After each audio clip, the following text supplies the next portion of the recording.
Oh, stranded po, wala pong biyahe kasi po baha.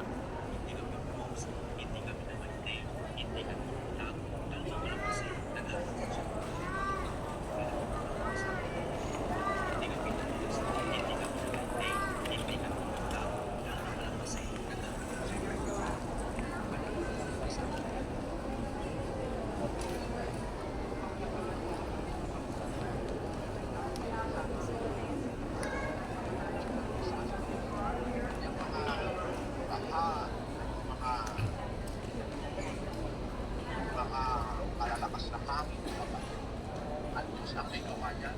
Kaya nga kung tawagin niyo sa lakas ng tao, Ng bagyo.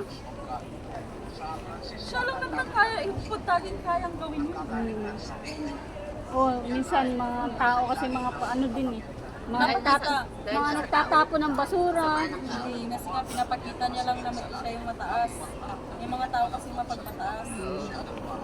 Totoo yan, naniniwala din ako dyan. Hindi naniniwala din ako na ang Panginoon lang gumagawa ng kalikasan. Para matutong tao, para makarealize. Pero hindi pa rin makarealize. Diyos nila yan ang